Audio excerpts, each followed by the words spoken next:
বিসমিল্লাহির রহমানির রহিম।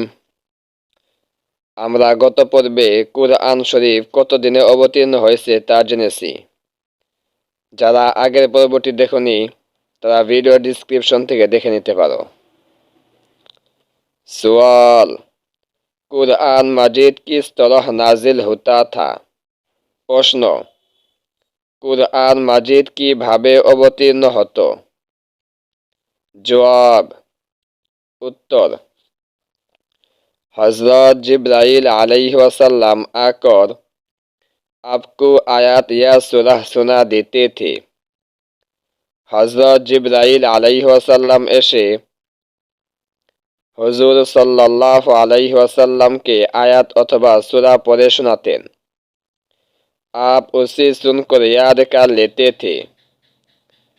हुजूर सल्लल्लाहु अलैहि वसल्लम उहा सुने मुखस्त करे नितेन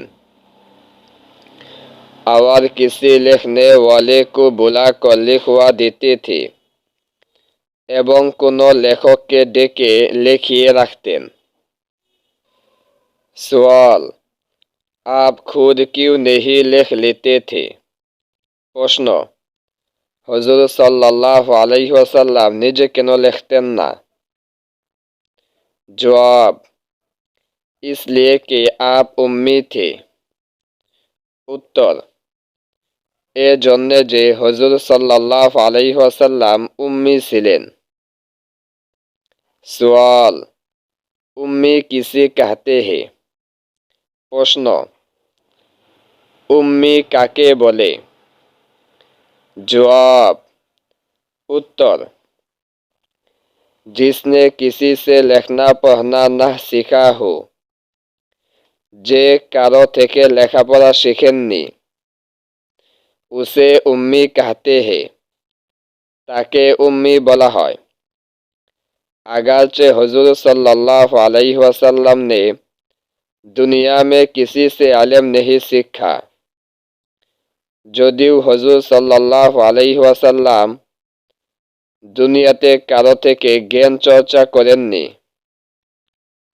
लेकिन खुदा ताला ने आपको तमाम मखलूक से ज़्यादा इल्म दिया था।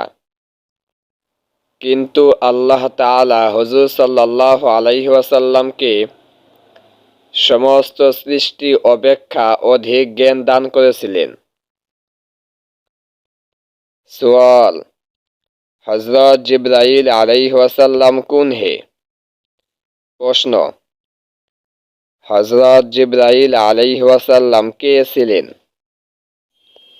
जवाब, ফেরেশতে हैं। उत्तर, তিনি একজন ফেরেশতা। खुदा ताला की हुक्म पैगम्बरों के पास लाते थे। আল্লাহ তাআলা নির্দেশাবলী পয়গম্বরদের নিকট নিয়ে আসতেন। सवाल, मुसलमान खुदा ताला की बंदेगी कैसे करते हैं? प्रश्न, मुसलमान আল্লাহ তাআলার বন্দেগী কিভাবে করে? जवाब, उत्तर, नमाज पढ़ते हैं, नमाज पढ़े, रोजे रखते हैं, रोजा रखे, माल की ज़कात देते हैं, माले ज़कात दे, हज करते हैं, हज আদায় করে। পরবর্তী ভিডিওগুলি দেখতে আমাদের চ্যানেলটি সাবস্ক্রাইব করে বেল আইকন অল প্রেস করে রাখেন।